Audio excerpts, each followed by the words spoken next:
पहले की चुनाव की तुलना में, राष्ट्रपति चुनाव की तुलना में इस बार का जो चुनाव है वो बहुत एक असाधारण परिस्थिति में हो रहा है। देश के जो हालात हैं वो आपको भी पता है, हमको भी पता है। एक अजीब खौफ का वातावरण है, डर और भय का वातावरण है पूरे देश में। कोई हिंदू है तो मुसलमान से डरा हुआ है, मुसलमान है तो हिंदू से डरा हुआ है। समाज को सांप्रदायिक ढंग से बांटा गया है और ये दोनों मिलकर डरे हुए हैं सरकार से और खास करके सरकारी एजेंसियों से।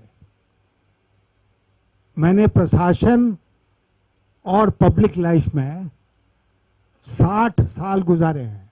60 years is not a small period of time।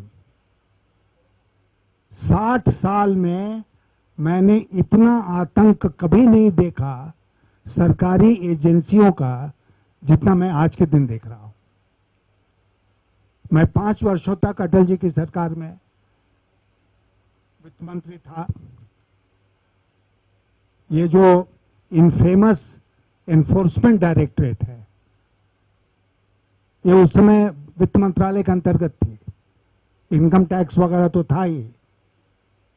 मैं अपने मित्रों को आज के दिन कहता हूं कि मेरे मन में कभी दूर दूर तक ये ख्याल नहीं आया कि इन एजेंसियों का दुरुपयोग करो अपने पॉलिटिकल राइवल्स को, ओपोनेंट्स को फिक्स करने के लिए। और उस समय आपको याद होगा कि कोई इस तरह का मामला भी नहीं हुआ। लेकिन आज कितने धड़ल्ले से, कितनी बेशर्मी के साथ ईडी, इनकम टैक्स और सीबीआई का इस्तेमाल हो रहा है। आज महाराष्ट्र में जो हुआ, जो उद्धव ठाकरे की सरकार गिरा दी गई,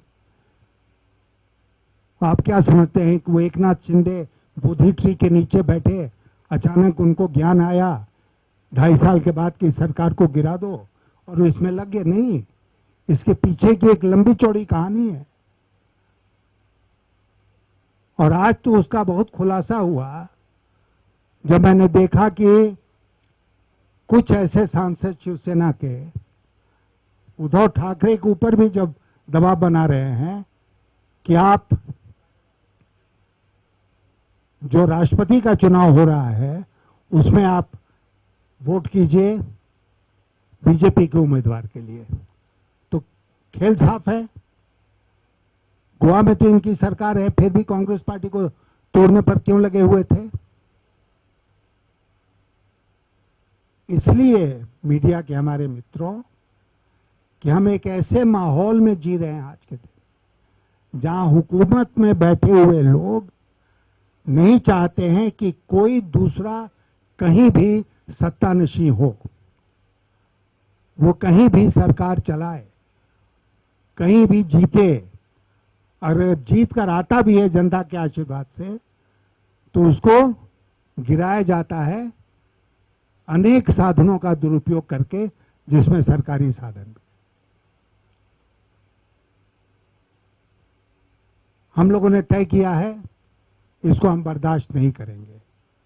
और अगर मैं राष्ट्रपति के चुनाव में खड़ा हूं तो इसीलिए खड़ा हूं, अगर देश में घूम रहा हूं तो इसीलिए घूम रहा हूं कि ये संदेश हम हर जगह पहुंचाएं कि आज देश के हालात कितने बिगड़ गए।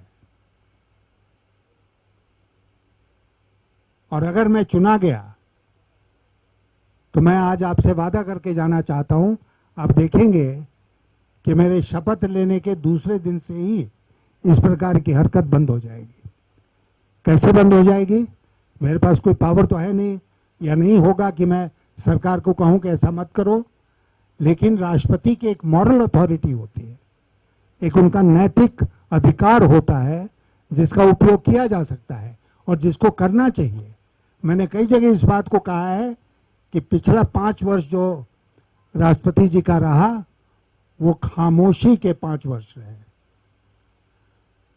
और अगले 5 वर्ष जो होंगे अगर मैं नहीं जीतता हूं इस चुनाव को और बीजेपी को उम्मीदवार जीतती हैं तो वो रबर स्टैम्प का युग होगा।